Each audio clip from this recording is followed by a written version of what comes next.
What a splendid day, said Anne, drawing a long breath. Isn't it good just to be alive on a day like this?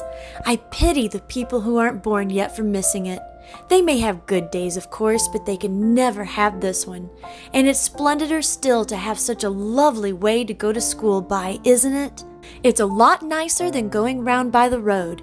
That is so dusty and hot, said Diana practically, peeping into her dinner basket and mentally calculating if the 3 juicy, toothsome raspberry tarts reposing there were divided among 10 girls, how many bites each girl would have. The little girls of Avonlea School always pooled their lunches, and to eat 3 raspberry tarts all alone, or even to share them only with one's best chum, would have forever and ever branded as awful mean the girl who did it. And yet, when the tarts were divided among 10 girls, you just got enough to tantalize you. Hello foodie friends, welcome back. I am so excited about this particular episode because Anne of Green Gables just happens to be one of my all-time favorite books, and I'm sure it's that way for thousands of you out there who fell in love with the story of Anne so long ago. So when I found out that there was a cookbook that was put out by one of her grandchildren, I knew I had to pick it up and put it on the channel. So we are going to delve into this wonderful cookbook, do a recipe out of it, and see how it tastes. And because raspberry tarts featured so prominently in Anne's school days, that is the recipe I decided to go ahead and try in this book. So let's go ahead and see how it goes. Pause here to write down what you'll need to follow along.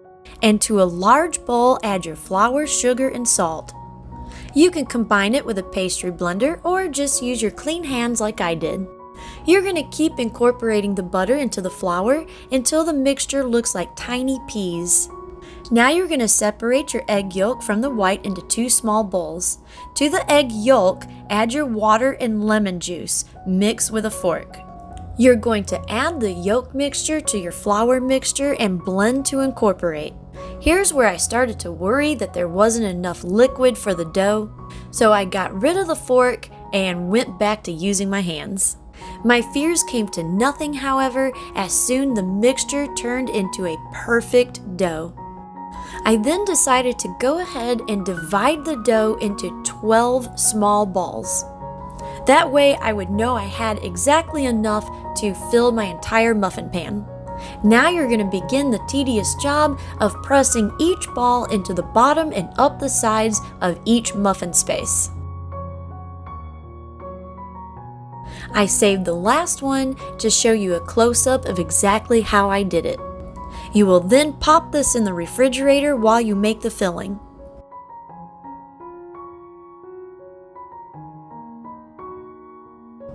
Now onto the stove, where you will put your cornstarch and water into a small saucepan. Using a wooden spoon, mix that until fully incorporated. Stir in your sugar, and then you can add your thawed raspberries. According to the book, they said it could take about 10 to 15 minutes to cook until thick.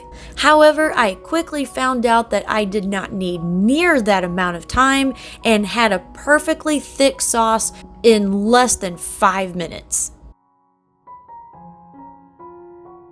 Allow the mixture to cool down and then spoon the raspberry evenly into each tart.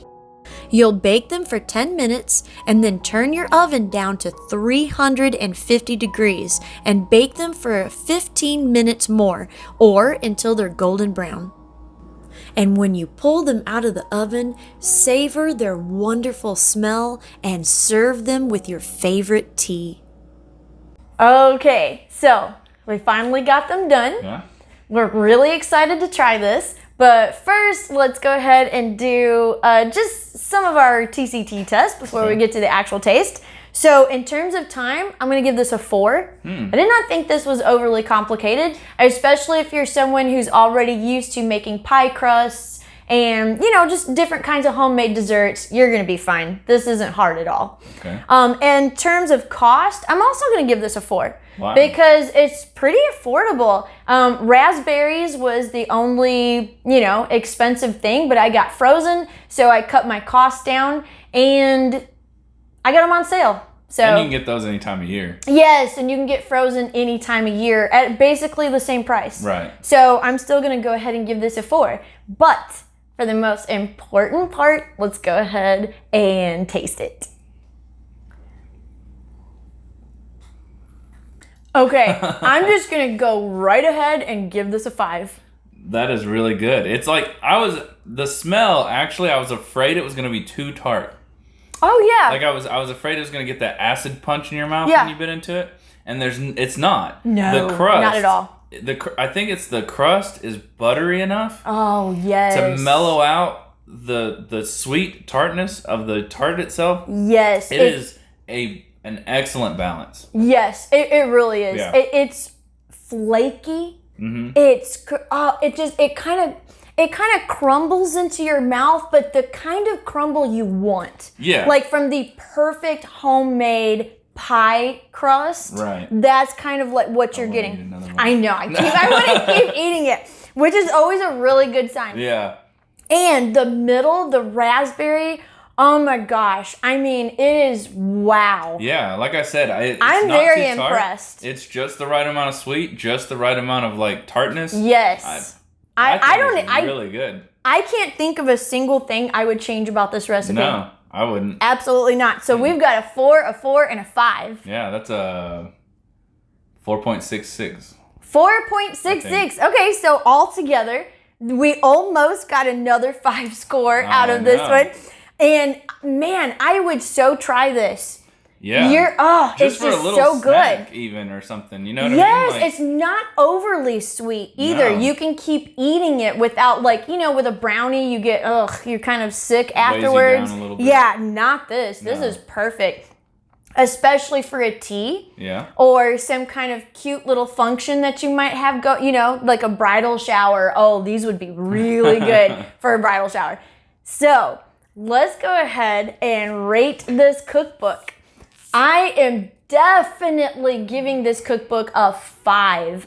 If you're an Anne fan, you're going to love this cookbook. She has recipes from all 8 books in the series, not just Anne of Green Gables. She goes through the entire set. Wow. Not only that, but it's Kate Macdonald. She's actually the granddaughter of L.M. Montgomery, author of the Anne series. So some of that might be actually handed down recipes from... It actually is. L.M. Montgomery herself. Yeah, she has an entire chapter dedicated to just the author's personal recipes. Wow. So, and she's got a little bit of history in there. They've got quotes from the books. They've got beautiful pictures, wonderful illustrations. It's actually geared towards teaching children how to cook and getting them interested in cooking. Okay. And I think the recipes are just varied enough to keep your interest, but simple enough to where you can have your child help you, or if they're a little bit older, they can actually do some of them themselves. And they're recipes that not only the children will want to eat, but the adults also. I know I do. Heck yeah. And if you don't have kids, who cares? Pick this up anyway, because I just love this.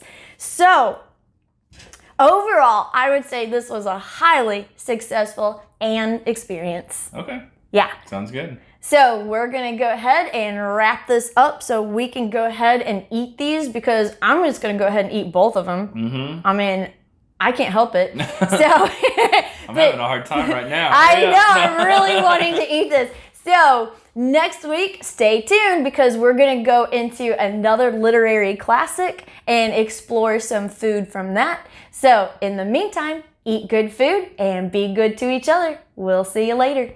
Bye.